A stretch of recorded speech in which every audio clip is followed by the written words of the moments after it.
Greetings, Poe fans. Welcome to another edition of Poe Unplugged. I am Carmen Bolden. And I am Jeanie Smith, and we are The Potastic Two. Come zoom with us into the Unbook Club dedicated to the works of Mr. Edgar Allan Poe. Hello, hello, hello, and welcome back to another wonderful episode on Poe Unplugged, where this week, wait a minute, not a week, it's a month. We do these monthly, right? Yes. Okay. For this, we do episodes, we do all kinds of things. It's like I do something every week because Carmen makes me. But anyway, uh, so this month we are actually delving in a little bit into modern time with another author that was very much influenced by Mr. Poe, and he's going to regale us of his actually influences from Mr. Poe and his ideas about the genius behind the Telltale Heart, and that's Mr. Stephen King. So we all know Stephen King. I mean, everybody wants to say he's the horror king, but we all know who the true horror master really is. But he had to get his ideas from somewhere, so he got them from Poe. So this month we actually looked at an essay, first of all, that King wrote, and it's in is it an anthology? Would you call it anthology? We can't see that. It's okay. Well, I was going to say. All right. Yeah, there you go. Gary's got it. It's definitely Yeah, an anthology.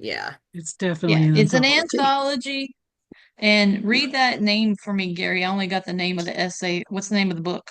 Oh, the name of the book, In the Shadow of the Master, Classic Tales by Edgar Allan Poe. Thank you. Edited And by the Michael essay, Connelly. yeah, it was edited by Michael Conley. And the essay is called The Genius of the Telltale Heart by Stephen King. That's in there.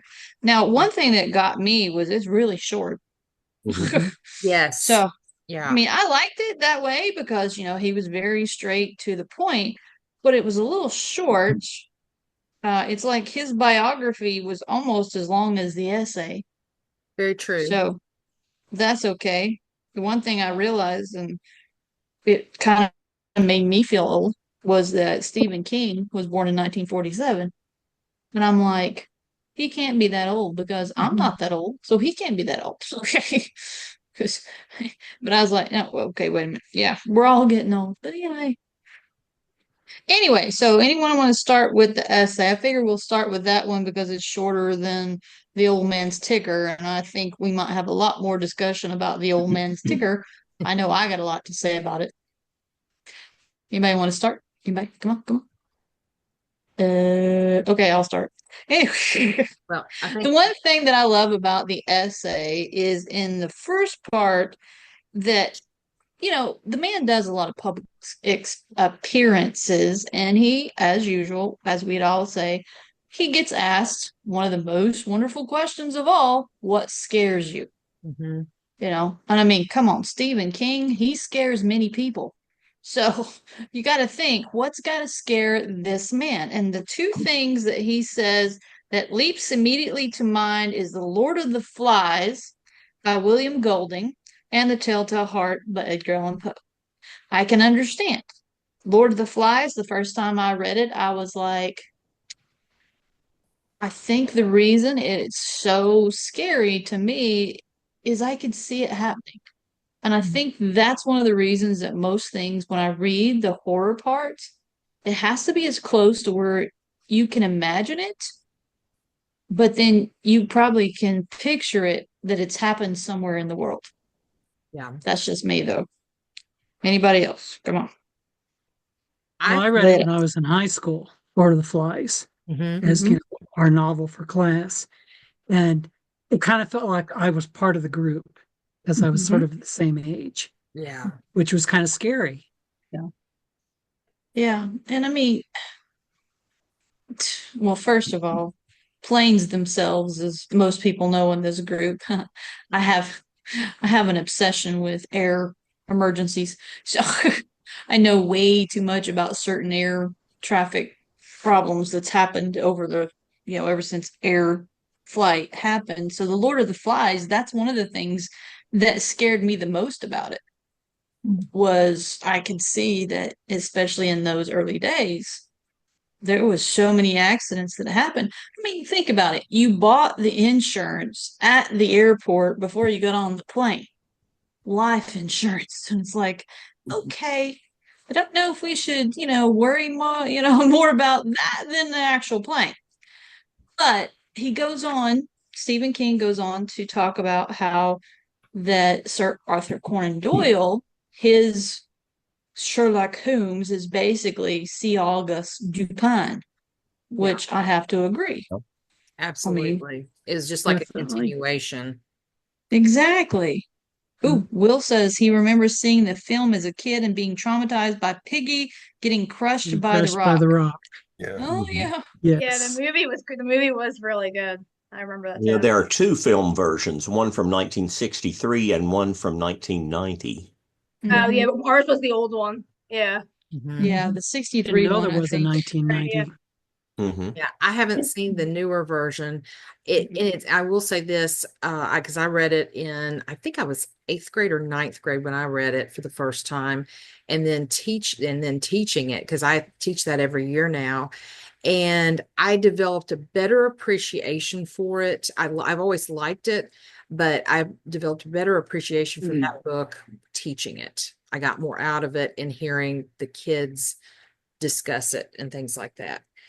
One of the things I wanted to add too, with the two things that scares him with that book as well as the Telltale Heart, is when you think about, he talked about the first work of criminal sociopathy, and he talks about Hannibal Lecter, greatest sociopath of them all, and thinking about what he focused on. He named, Jeffrey Dahmer, Son of Sam, and thinking about all of these serial killers and the, basically sociopaths. When you think about the characters in Lord of the Flies and how they were having those kind of traits, they're developing them out of raw nature. And then you've got the narrator from the Telltale Heart. You can see that type of thing is what King focused on, with what scares him, is somebody like a true person that could create all these acts, like, because the Telltale Heart could be, it could have happened, and kind of has in some ways. Right. Many times over.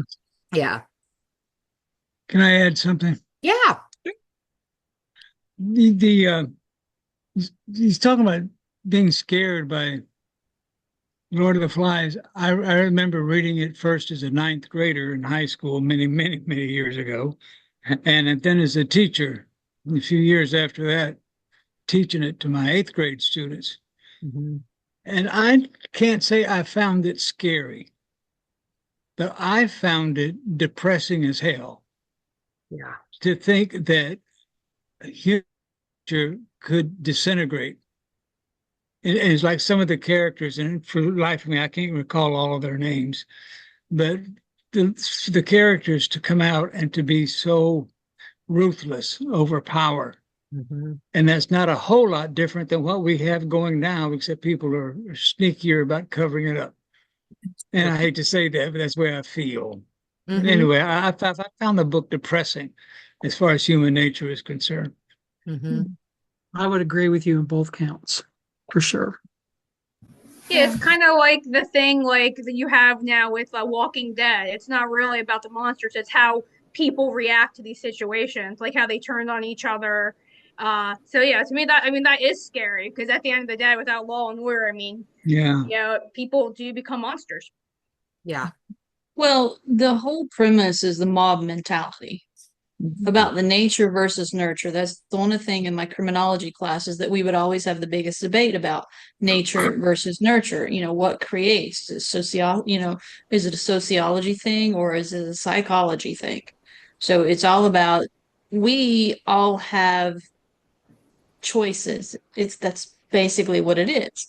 It's a choice. We choose whether we choose one side or the other. And the mob mentality, especially in the Lord of the Flies, yes, like Mike said, it was depressing as hell, because you have all these children left to their own devices and they make a choice. And that choice, it goes, rather badly. So, but then, like, he mentioned Hannibal Lecter, like Carmen said, Hannibal Lecter was probably the most developed sociopath or psychopath, whichever one you want to call, because to my knowledge, he masters both of them. In the world of fiction. So taking Poe's narrator, which I love how Stephen King mentions in the essay that the narrator, you never know who the narrator is. Mm-hmm. That is one of the things that Poe does best, is he's created this psychopath or sociopath, whatever you want to call it, but no one truly knows who he is, or she is. Could be either one. Yeah. Have you ever seen the video on YouTube? They've got a video on YouTube that they did a short film where the main character that's doing the murdering is a girl. Yeah, Poe movies. Poe movies. Yes. Yeah, it was really something. Yeah. I mean, I was like, I never even thought about that, but it really makes sense. It could be anybody. Yeah. It could be anyone. It could be anyone. Yeah. And that's... Go ahead. It's almost like we're describing two genres. There's a horror, we call them both horror, but one of them is within the realm of the possible and the realm of the, I don't want to say commonplace, but the realm of our current lives. And that's, it could be Hannibal Lecter, it could be Lord of the Flies, it could be things that you can conceive of happening under your understanding of the world today. And then there's this other category, which are more, either the science fiction or the monster coming in, where the fright is something we don't understand, that you can't conceive of. And it's that latter one that, I think of as a more fun kind, because, you're kind of in make-believe land. Whereas what's so scary about Lord of the Flies is you can see it happening. You can conceive of it happening. As a few of you said, come up with news stories that show that we're not that far from it. So it depends what kind of scare you're up for in this horror. But the one that has you looking around corners and probably one of the earlier words being depressed, I think it's the more realistic kind. Right. Yeah. Absolutely. Well, it fits with the fear. What makes you afraid? Yeah. What triggers that fear response?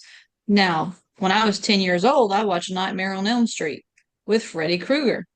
And Freddy Krueger was based on a child molester that was electrocuted when he was, what's the word? Oh, yeah, put to death, and the death penalty. So it was based on a true story, but it had passed, like Steve was saying, it had passed the realm of reality when it got where he was coming back from the dead, and he was killing, in the dreamland. So to me, being 10 years old and watching that, I was more afraid when I was awake. Never had any nightmares. It was always when I was awake that I was checking under my bed, that I was looking around, because, and that song still stuck into my head even today. 1, 2, Freddy's coming for you. That's like, that kind of thing. It's creepy. Yeah, with the little kids singing it. Yeah, that's freaking creepy. So, and I think that fits with what Steve's saying. The reality of things that, like Jeffrey Dahmer and those kinds of things, those are things we know that have happened or happened. Lord of the Flies is something that very well could happen. But like Holly said with Walking Dead, I hope we never have any zombies walking around or anything like that. But, you never know in today's society. I'm just saying. Radioactive, just getting a little too much here. But anyway, but Stephen King, a man who has reached notoriety because of his ability to sink fear into his readers. Hello. Now that was weird. Is the aliens calling? Did we forget to let them in, Carmen? What in the world? Okay. Maybe it's it. Anyway. Yeah, maybe. It's probably Tommy Knocker knocking on the door. Tommy Knocker, knock. Okay, sorry. See, that's another thing that's popped into my head, But I love how he definitely pays homage to Edgar Allan Poe. That he gives props where props are due. The man created basically the first fictional psychopath. Serial. Well, you can't really call him a serial killer because we only know that he killed one. Okay. Yes, Cheryl. Yeah. Okay. So when I was a teacher, I used to tell my students, my fifth graders, don't just take things, as fact when somebody says something, check it out. So when I read this, when Stephen King in this essay said that Poe created the first work of criminal psychopathy, however that's pronounced. I thought, and then he had the little number, and I thought, oh, he's going to give his source. And he didn't give a source for that, where he got that information. So I decided to research that and see if Poe really was the first one. And I found an article from a site called lithub.com, and an article that was written in 2020 by a Dr. Marcia Stout. And it's called The Psychopath in Black and White, a reading list. So I got on there and read that. And she says that Dickens was the first to write a criminal psychopath. And that was in his book, Oliver Twist. And it would be Fagin, if you know Fagin, in his book, who basically used children and then abused them and stole the money. He set the kids off to steal money, and then he's like a Pied Piper, and then he brought the kids in and he would beat them and he would steal their money, and he was unconscionable. So he was listed as a psychopath. And we don't often think of, I don't believe we don't often think of Dickens certainly in the same kind of genre as Poe by any means. But they lived at the same time. And Oliver Twist was published in 1838, which is 5 years before The Telltale Heart was published. So maybe in fact Dickens beats him out for that honor, so to speak. I don't know. I don't want to rain on poor Poe because I love Poe so much. But I just wanted to check that out because I thought that was kind of interesting that he claimed that, but I don't know where he got that information. Very interesting. I would have never thought about it. Well, and I think I'm going to say this because psychopathy is definitely a Fagin. He meets that because he would make things happen. He would, sadist. Yes, right. Sadist. That's the one that inflicts. Okay. I always get those mixed up. I don't know why. But Fagin never committed murder. Fagin never took it to that next step. And I think that's where Poe is what maybe King was alluding to, is that where Poe actually took it all the way to where he wrote a dismemberment story, to where it wasn't just he killed someone, he mutilated the body. So maybe that would be more of a psychopath. He showed the psychology. Yeah, but maybe that would be more of a psychopath. That's the thing. To me, that would be more of a psychopath. Because by the definitions that Stephen King provided at the bottom of the page, when he talks about violent social behavior, and for the sociopath, he just says having antisocial behavior. So I kind of take that more as maybe the man in Telltale Heart would be more of a psychopath. I don't know.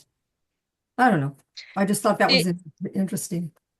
It borders on both. You can actually be, because sociopaths are usually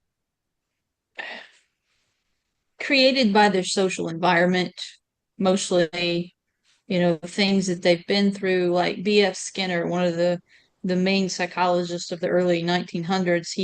He was a big on behavioral conditioning. He's the one that said, you give me a child up until 7 years old and I can turn them into anything. Yeah.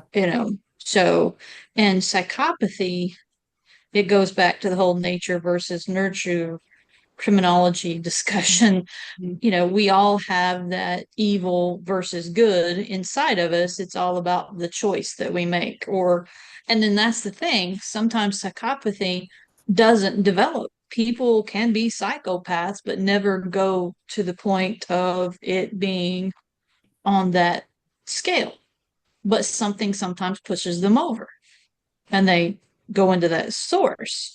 Like with serial killers usually have that one thing that they have to feed, that one delusion or fetish or whatever that they cannot feel, or they do it and then it happens. They filled it for a few minutes, but then they have to keep going. So, yeah, I mean, if you look at the way he worded it, it is one of those things where it may just been because remember, this is his own essay. In my opinion, he's writing it from his own opinion in some instances, and then and him saying that Poe brought that to everything. So it's Fagin would fit. But as far as murder goes, I would have to say he's the one that wrote the first Helter Skelter, in my opinion. Because, I mean, you think about it, Helter Skelter, when they literally cut the baby out of her,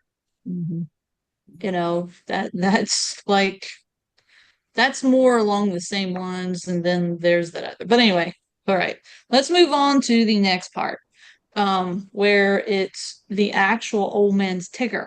So let's look at his true homage to Edgar Allan Poe when he wrote this story that he sent to be published, and the publisher sent it back and said, no, not for us.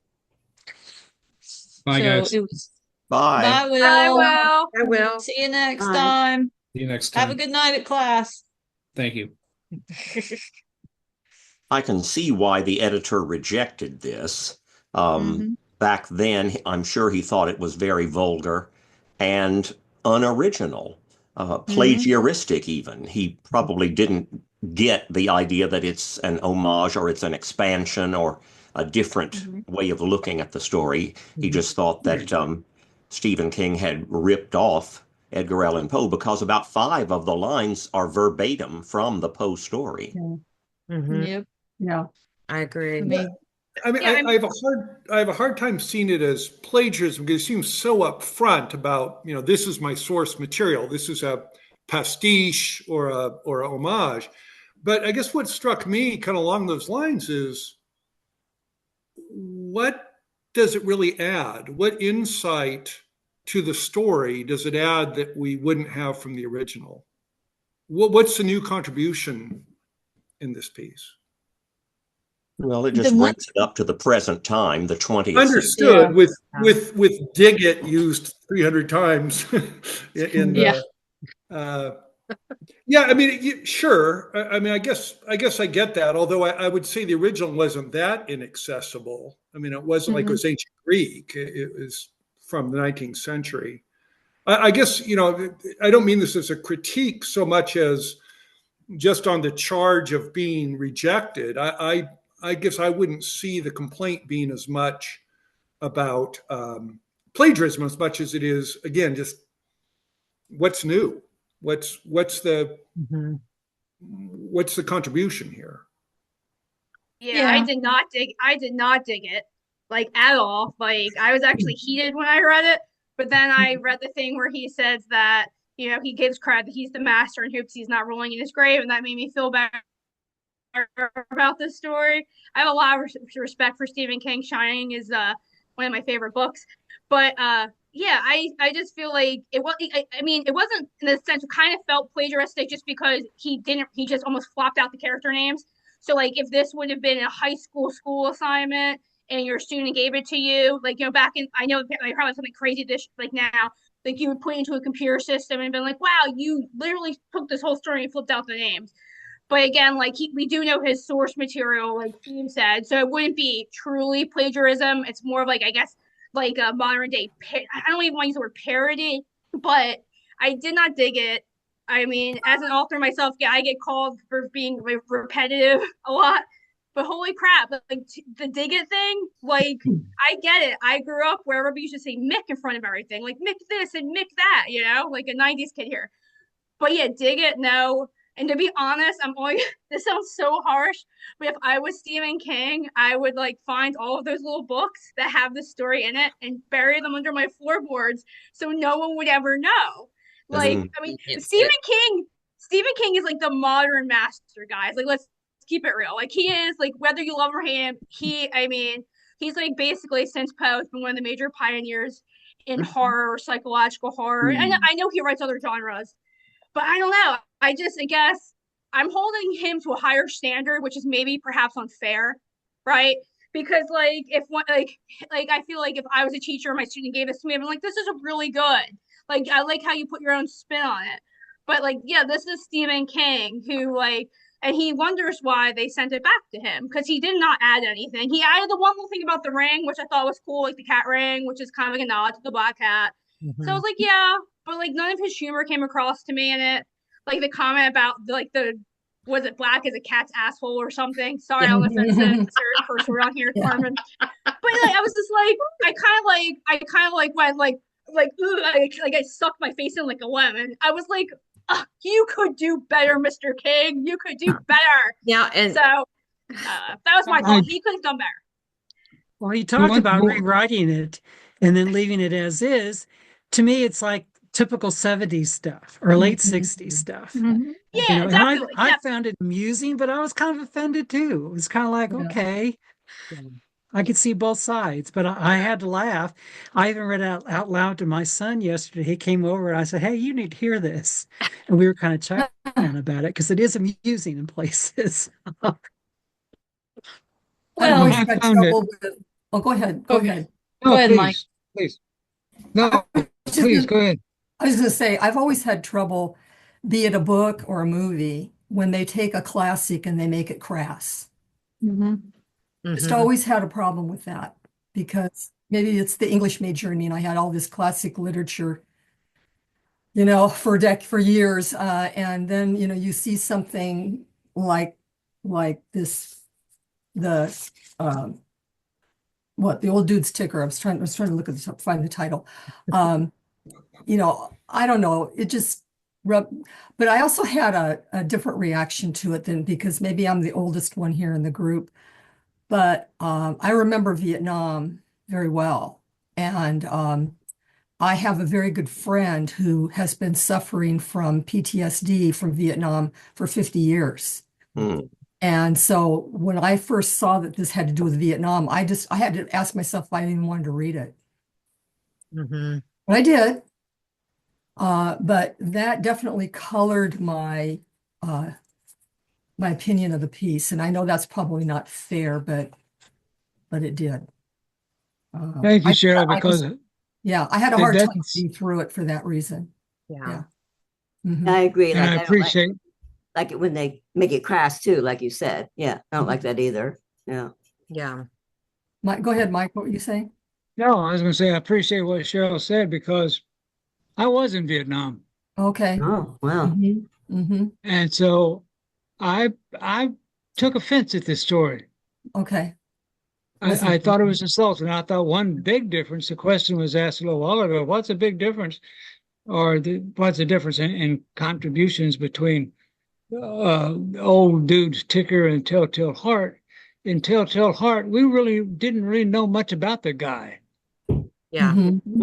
We knew towards the end that he went bonkers, or he was bonkers, but we really didn't know much about him. In this one, in King's version, he jumps right out and tells you off the bat that he's the next GI. Within the first page, and he talks about Section 8. Well, then you read Section 8, you know that he's talking about being dismissed for mental reasons from the armed services. And I think I personally, rightfully or wrongfully, probably more so wrongfully than anything, I took offense to this because I was in Vietnam. And I appreciate what the guys did. I'm not saying that King took light of this. of this situation. But I'm saying for someone that was not military, as King was never associated with the military, as King also was sort of anti-authoritarian in all regards, which is okay. That's his right to do that. But I took offense at him sort of scoffing, and I felt he was scoffing at the military and blaming the whole murder and the gruesomeness on PTSD. That's what I felt, rightfully or wrongfully. But there were some things that King wrote in this piece that I thought was interesting. And even though he wasn't in the military, he obviously had some people that he was conferring with about it.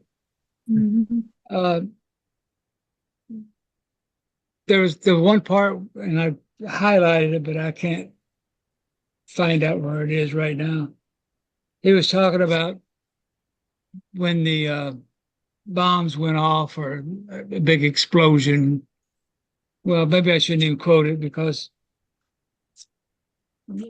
it made sense when I read it.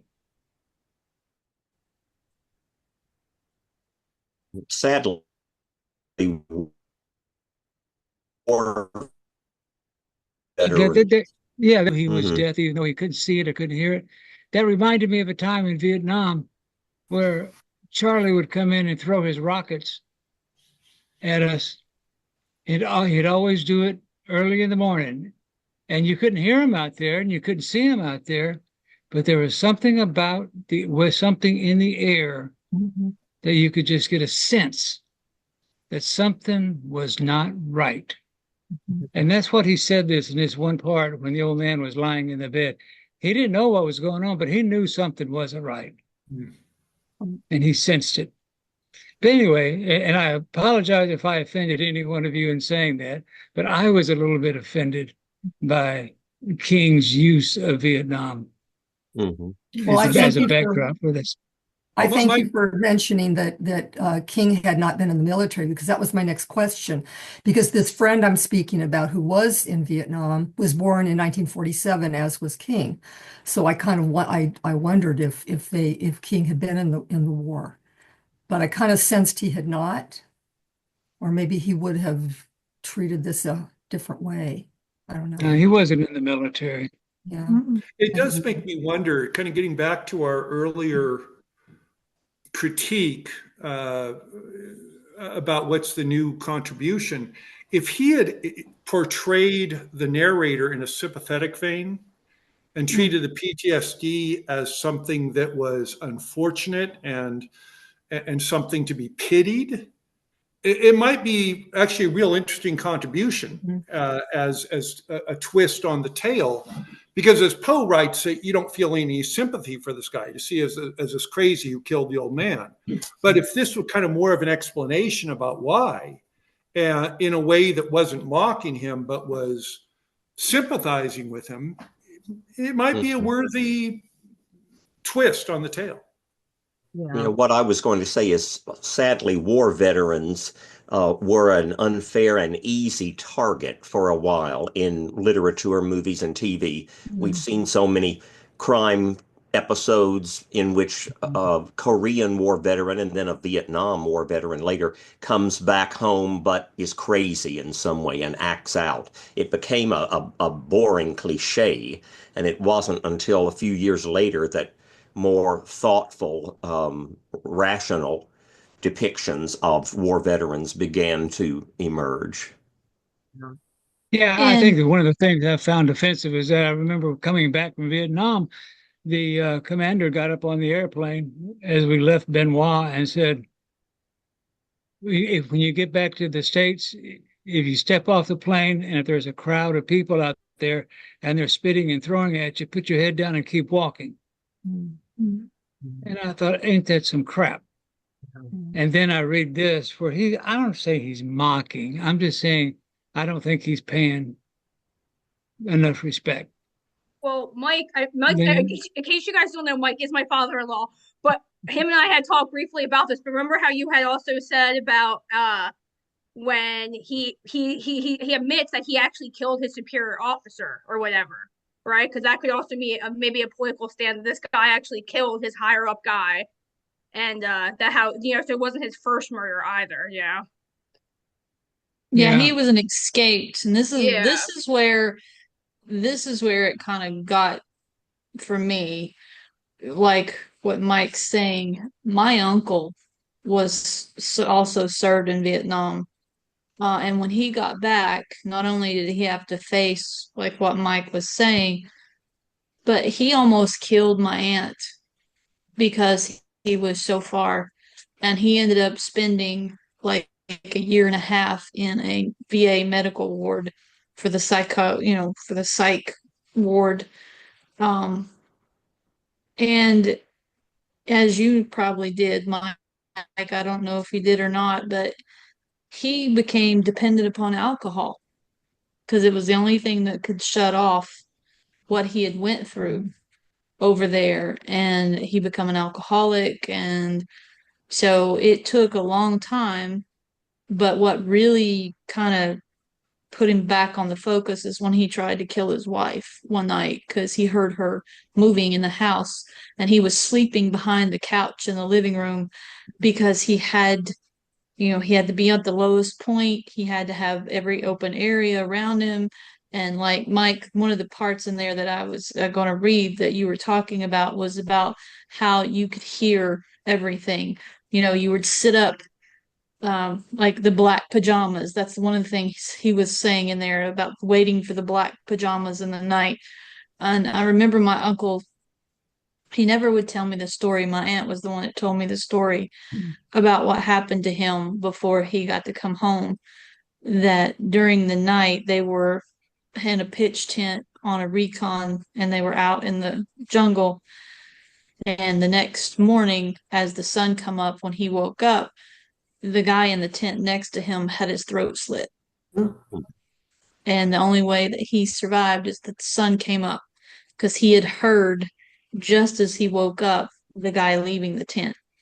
So he, and she told me this story because she had to go through therapy with him. But anyway, I was also not very thrilled about this story, but I could see the way he wrote it.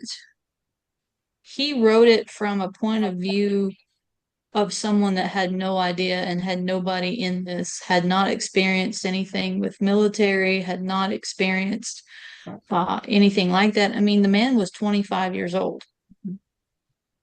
And so that's one of the things I was reading. I was like, well, okay, 25. Let's see, what was Poe doing when he was 25? you know, so it just, I was definitely not impressed by his use. I can see where he thought by making the narrator more of a person that you could hate, because like Steve said, he wasn't somebody you could sympathize with. Stephen King did not write him to be a sympathetic character. And he really didn't bring anything to the story, because you know who I was thinking about while I was reading it? I was thinking about Charles Manson. That's who I thought of whenever I was reading this story, because I know he was trying to bring it about because he was making a statement at the time, the early 70s with Vietnam. But all I could think about was, you're just writing a story of like Charles Manson, only Charles Manson was just way more creepy. Okay. I mean, the man could have people follow him and do his bidding and commit murder, but this guy, and then him basing it like this guy was an escapee from a psychiatric ward because he had killed his lieutenant. I don't know if he actually said killed or if he just said attacked. It's like a strang. It was like that weird. It's funny. I actually had to look up this word. Mike and I were talking. Was it like scragged or something? I had to look up that word. It means like be hung or strangled. Yeah, that's one thing. Confirmed the suspect going in the name is fact, who escaped from the Ohio Veterans Hospital in 1971. And then he not only escaped, but he took another name and then was supposedly living with this old man. So it's like, how? Why? Has he been there the whole time?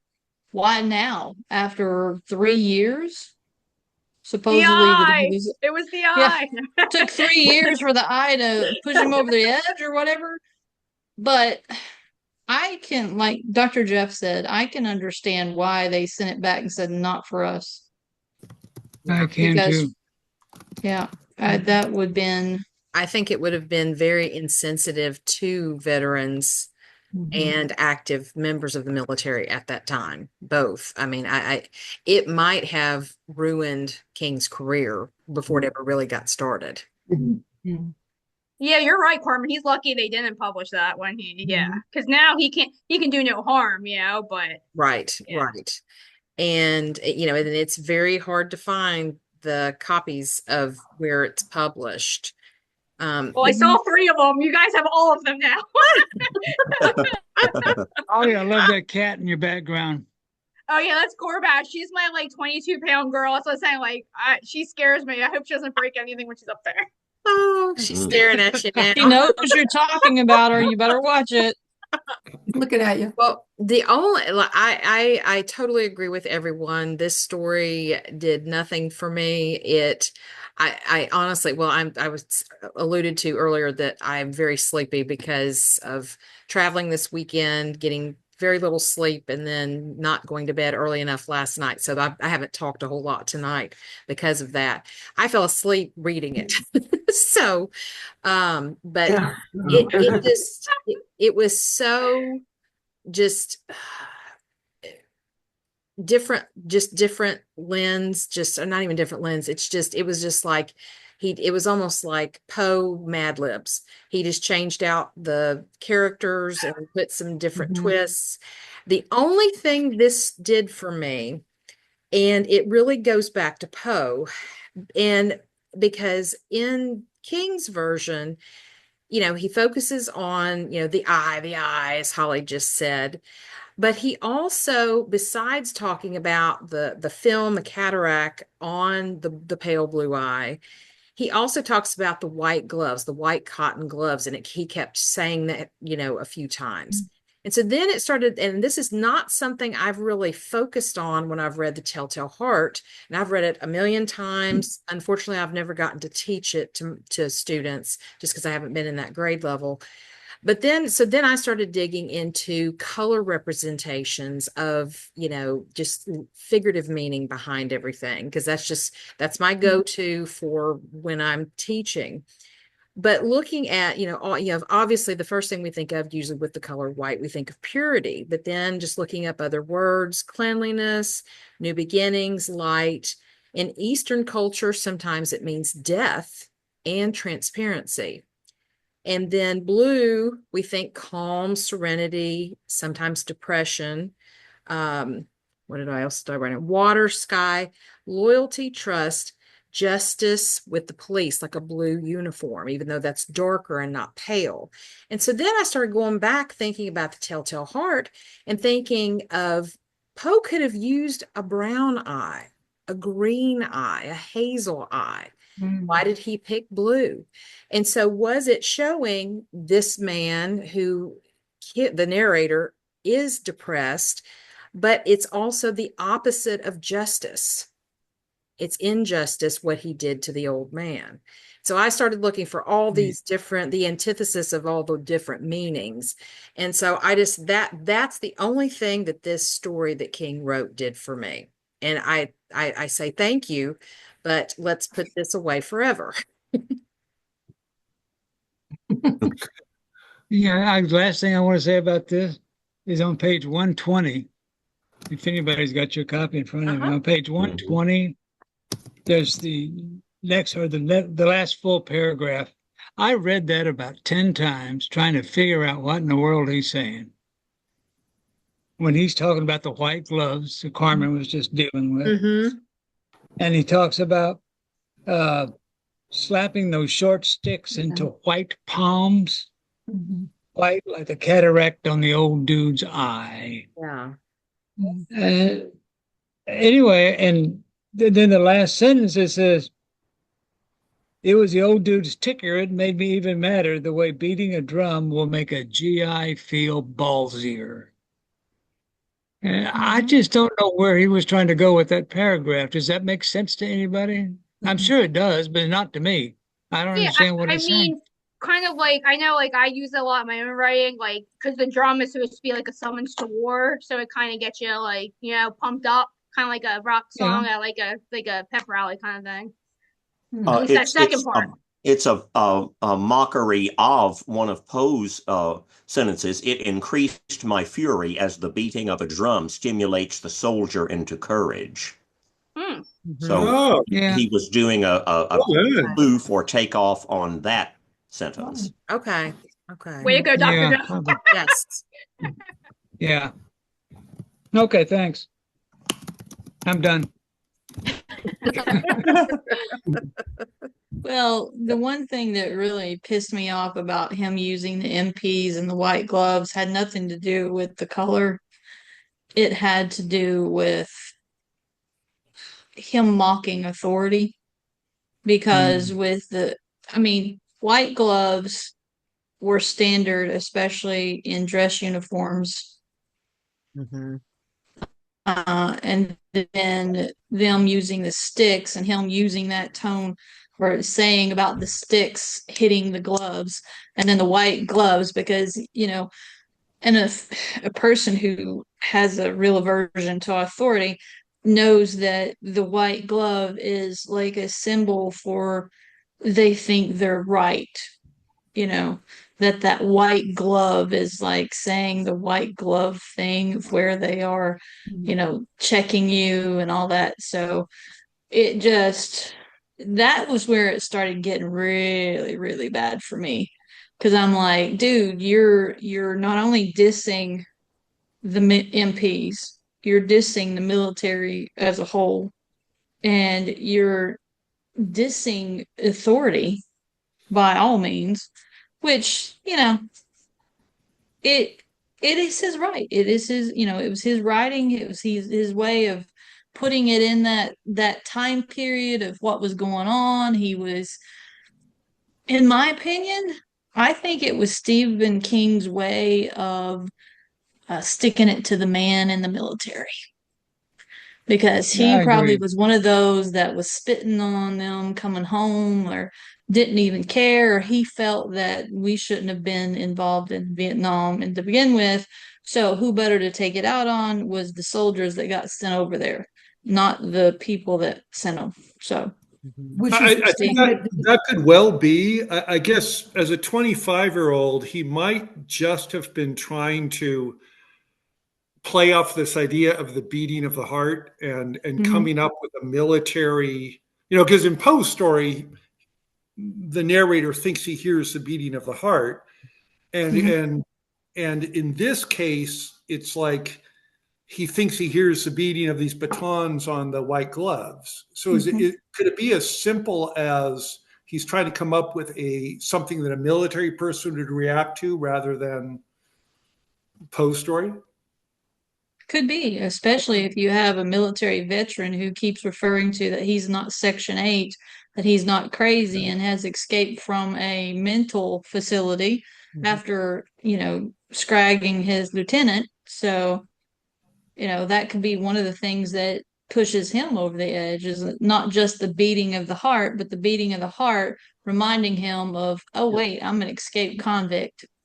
They're coming after me to kill me because I killed somebody already. So it could be. I like that idea, Steve, but and in that time period, him being 25, him being young, and we all know that a lot of the influences of our society make their way into anything we're doing, saying, acting, speaking, writing, all that jazz. Jazz hands. Okay, sorry. But hey, had to do it, I had to do it. But anyway, I will say that I'm glad I did not read this before I read anything else of Stephen King's, because I would not be a Stephen King person. I would not be a fan. But I will have to say that it was what, 1974? I think it was 74 when he released Carrie. Yeah.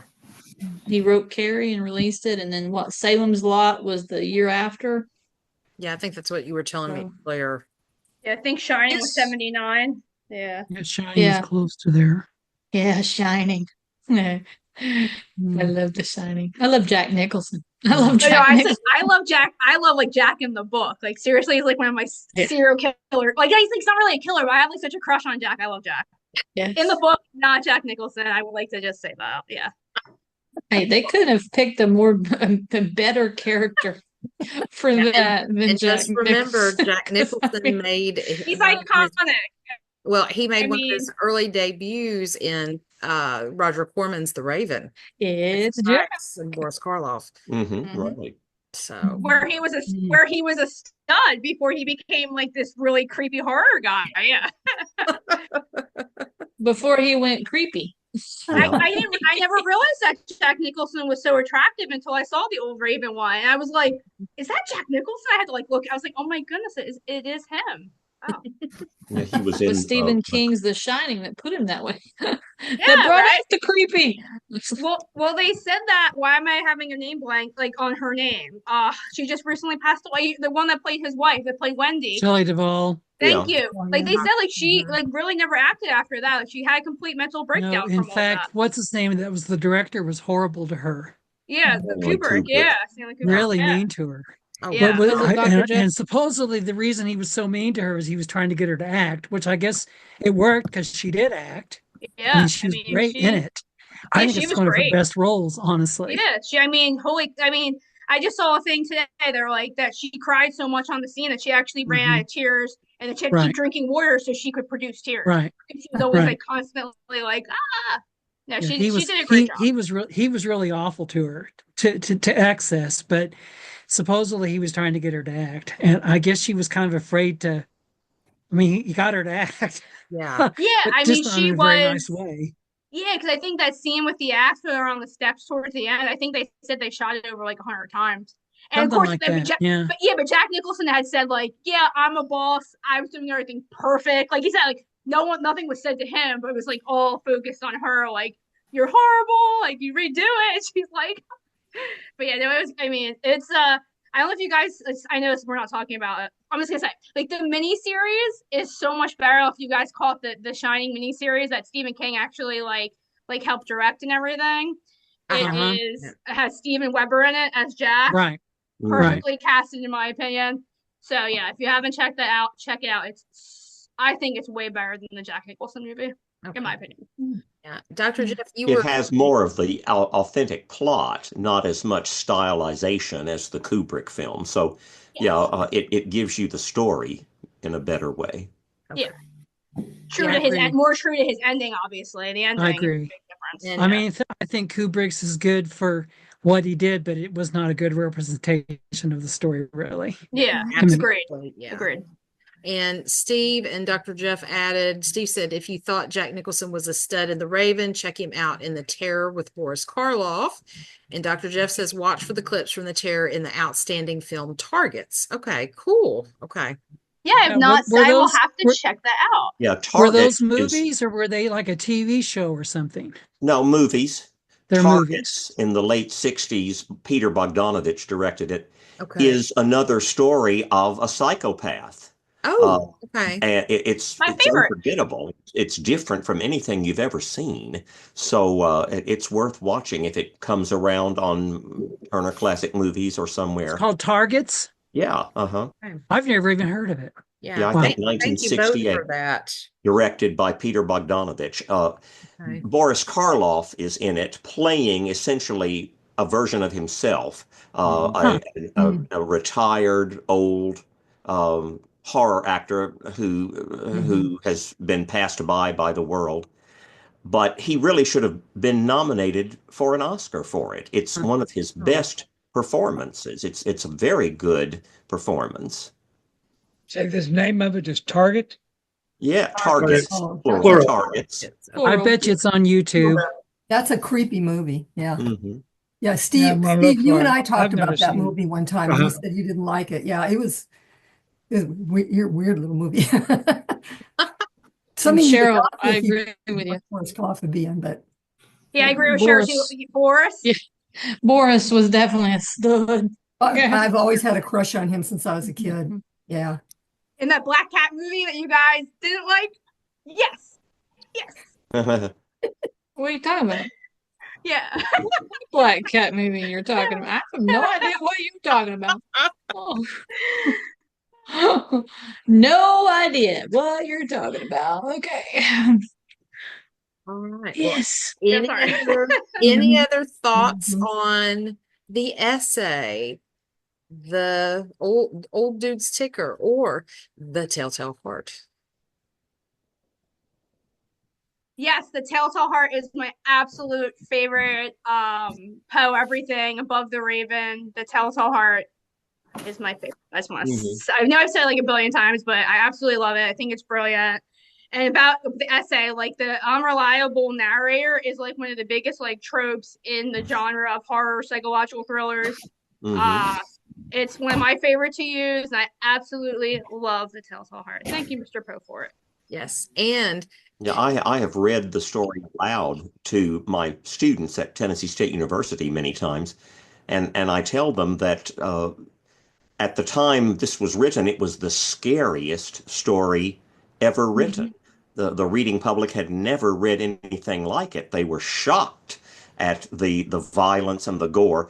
Today, we've seen everything, and it may not have as much impact, but I still believe that it is one of the scariest stories ever written.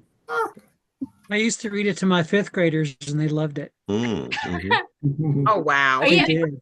Oh, Gary, I don't know if you caught it, but we did a reading the other week for the Poet Like Poe, and Dr. Jeff did a reading of the Telltale Heart, which was like insanity. It was awesome. It was Yeah, you have to go amazing. back. I was so, yeah, it was so, you were so actually scary. You were like so in the moment. It was Yes. so good, Dr. Jeff. I loved it.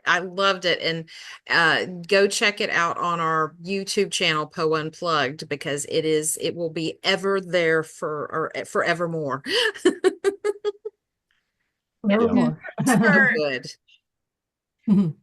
Wait a minute, aren't you doing the Telltale Heart for the Doomsday? Yes, I'm Yeah. reading it again on Saturday, May 17th. Yes. Yes. So I So want to start you can rehearsing catch it him again.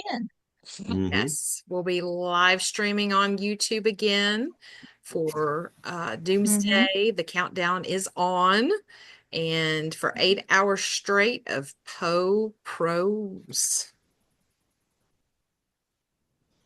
And that's going to be That's on cool. is that going to be on your YouTube, or where is that actually going to be? Yes. Okay. So we have The Poe Unplugged one. Yeah, we Okay. have 8 hours straight. And in Baltimore, the National Edgar Allan Poe Theater with Alex Zavostovich, they'll be doing 24 hours starting at noon that day, going till noon the next day. In Ohio, they're doing 5 hours. And I think England, Jeanie, is it England? They're doing 24 hours. So Freedom. Yeah. Yeah, Freedom Theater is putting theirs Stephen on in Smith. the UK, and it's 24 hours. Yes. Who Oh, wow. just Yeah, I know did, Steven said he was doing it. yeah, who just did Holly's audiobook of Eye of Athena. So check that out. He's amazing. Steven is absolutely amazing, guys. You guys have heard me talk about Steven before. I'm such a fangirl. Steven is so freaking good. He plays such a great, like, insane, like, because he does the performance of Telltale Heart live, like he does that at Baltimore for the festival. If you guys have ever have a chance to see Steven, I cannot say it enough. Like, he is so good. I always say to him, "You play such a great psychopath," and I mean this as a compliment. Steven Smith's awesome. Yes, he does a one-man Poe show.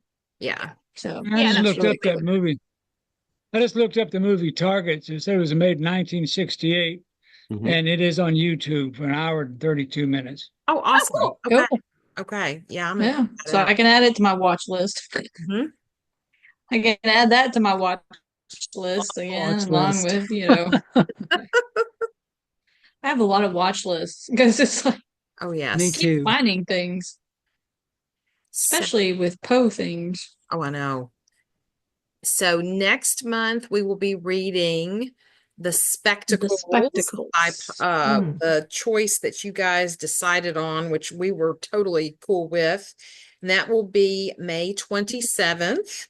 And then June 24th, we'll be reading William Wilson and discussing. So May 27th, Spectacles, and June 24th, William Wilson. So get your doppelganger on. Will you send emails out to remind us? Yes, absolutely. Yes, we do. So yes, so I start advertising it. Am I on your list? Yes, you're on the list now. Yeah, so Gary, definitely keep joining us. Great. We do it's usually the last Tuesday of every month, unless we have something. Usually it's me, my schedule, something comes up where I have to change it. But yeah, but you will definitely be emailed. So okay, excellent. Yeah. Yeah, unless she forgets you off the list like she did me. Of all the people, really, of all the people, for her to leave off the list for the Poe Unplugged link for tonight, it was me. I did.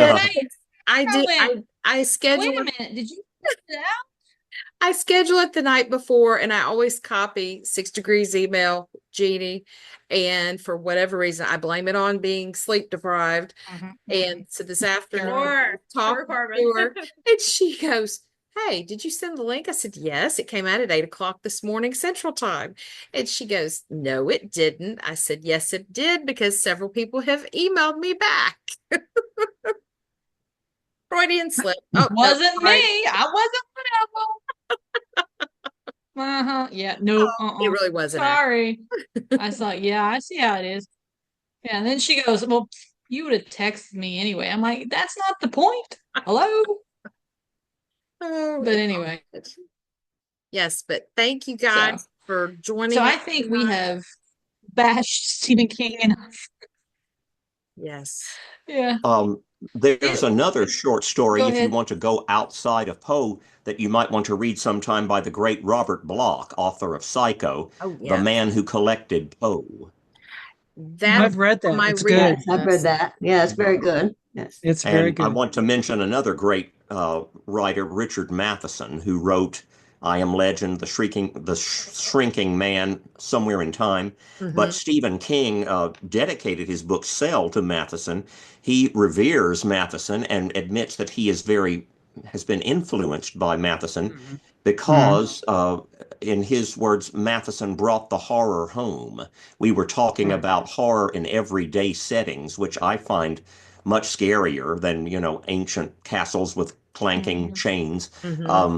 So Stephen King said that Richard Matheson was writing stories that could happen on your street or next door to you. And that scared him, that was more meaningful to him and scarier to him than, Gothic horror, which we are now kind of removed from at this point in time. I've enjoyed Matheson very much. Oh, yes. And Bloch, too. Yeah, two great ones. Oh, they're amazing. All right. Well, guys, thank you so much for this discussion tonight. And Keith had to jump off. I don't know if you noticed his message. His phone was having some issues, and because I wanted to say thank you, Keith. So hopefully he'll go back and watch this. Keith was the one that suggested doing something with King, and I think this was really kind of a cool idea that we kind of put together with looking at King's version of The Telltale Heart in this essay.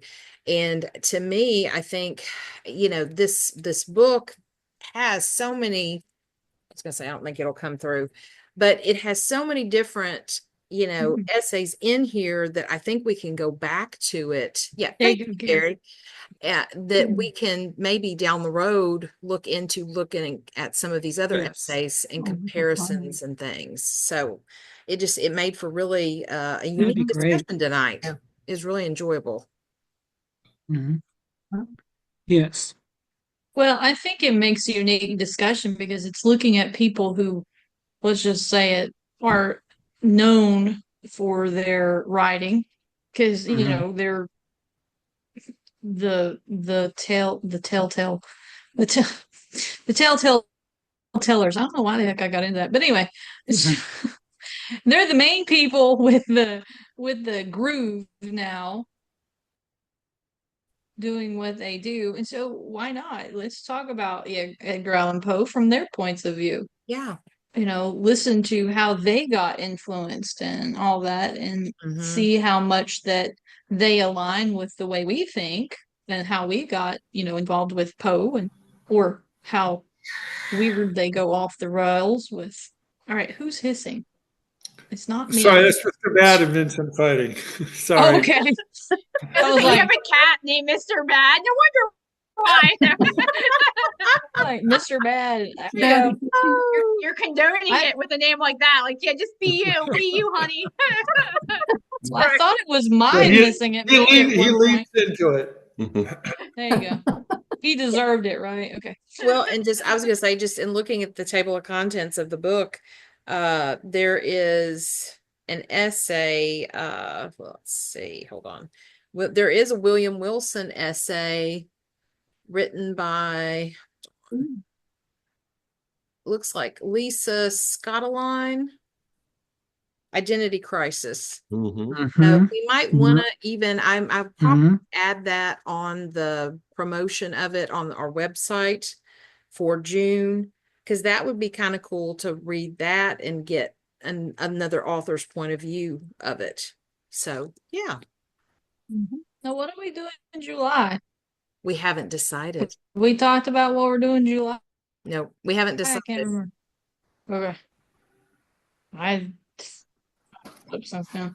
We'll talk about that in May. Okay, that works. What about doing the cast of Amontillado? We love that story. Yeah, we discussed it a long time ago, so we could bring that back. It's got an essay by Jan Burke. Yeah. Right. Yeah. Would y'all want to go ahead? I can just add that for July. Does that sound good? Okay. Yeah. I think that sounds fabulous. That's a good one. Hey, and we'd have Dr. Jeff read it. I was going to say, was Dr. Jeff the one who read it last month? Yes. Oh my gosh. Yeah, we need to read that sent shivers up my spine. I think we need to lead off with Dr. Jeff's interpretation of it. Exactly. I agree with that. I'll go for that. Absolutely. You could do audiobooks, Dr. Jeff. You really are that good. Like, you need to record that. Every time I see a partially done brick wall, I get creeped out. Yeah. It's like, every time I see a trowel, I have the same response. And it happened several times on Dark Shadows. I was just thinking about that. Reverend Trask. The one thing that reminds me about it is Rene, I can't remember his name. He played Odo on Deep Space Nine. Rene Auberjonois. Thank you. And he did that. It was a Saturday special, I think, when they did the Cask of Amontillado. He was in it. I think it was the Cask, or he was in the Red or Mask of the Red Death. One of those two. It was like when they did those short stories, like they were Saturday Gothic. I can't remember what it was called. It was back in the 80s. I've slept since then. I think I remember it. Yeah. I loved him in that, and I was like, okay, he's a great actor. But anyway, yes, thank you everyone for joining us. What? I was going to add just a little funny thing about bricks. So there was another Poe family in North Carolina, in the Fayetteville area. I have to throw this in here because it's interesting. But this Poe family, now she's throwing bricks. Okay. They're not related to the real Poe, but I believe his name was Edgar. But the family owned the Poe Brick Company. They were brick makers. Is that so funny? So that's funny. Yeah, because there's a Poe house that they own that's still there. I haven't gotten to visit it, but that's on the list. So that's cool. Okay, I'm done with my little story. Okay. I just want to say thanks to Carmen and Jeanie for making this happen. You're This is just such a welcome. good community, and it's like I build the whole month around this. So thank you so much. Yes, Yay. thank you. Yeah, Thank you know, both. we love it. Thank We you. love it. So, and this was a great discussion tonight. We always have a good discussion, and Gary, you're new to us, and we're so glad you're joining us. We do kind of bird Thank walk you. sometimes, but it always comes back to Poe. So, I love how she says we, but she really means me. We all know that, right? I We was all know that. trying to And be Mike, put in our nice. little comments. yeah, okay. But Mike, we're glad to see you back and Yes. continue Thank to continue to get better. And hopefully we'll Thank you. see you many, many more times. As with everybody, take care of yourselves. Yes. It's weird weather going on. I don't know. It's just wild. I know we're all over the place, right? East, west, middle, Mm-hmm. but It's like a new adventure every day. It's like from one extreme to another. Exactly. Yep. Absolutely. We've got It's like, what's going to Mother happen Nature. today? Tornadoes or what? Yes. Yeah, Mother Nature is in menopause, so you never know what you're going to get. So anyway, Oh my God. just saying. But on that note, until next month on the 27th, right? Yeah, that's May what she said. 27th. May Yes. 27th with the spectacles. But before that, join us for Doomsday, May the 17th at Poe Unplugged 3978. And you'll catch us for 8 hours starting 11 Central Standard Time until 7 p.m. And you will get to hear Standard time or daylight time? We're on Well, daylight time. We're on now. daylight time. Yeah, we're on Yeah. daylight. I don't know. Yeah. Steve, I'm lucky if I know where I'm at. So, I'm like, whatever time it is now, I don't know. Anyway. Yes. So, I'll be reading, Jeanie will be reading, and Dr. Jeff, I believe, aren't you Dr. Jeff starting off Doomsday for us? I think you're opening. Yeah, I'm starting at 11 a.m. Yes. with The Telltale Heart Yes. and Annabelle Lee, City in the Sea, and The Haunted Palace. Yes. Yep. Wow. He's taking us all there. It's gonna be awesome.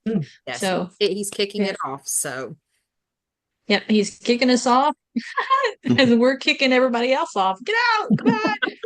Bye, everybody. Just so that I'm Thanks. sure that I've got this right. Spectacles is for May. correct. Yes. So May Okay. 27th, Spectacles and me. and I have never read that one. Oh, it's good. It's really good. Yeah. I don't know why. Okay. All right. Now you can. All right. Until Yes. next time. I Thank say you. adieu. Thank you. Go out. Bye. Yes, go out. Bye. Bye, See you everybody. next time. Have a good night. Bye. See you all next time. You too. Good night. Bye. See ya. What are you doing? Who are you talking to? Free bird.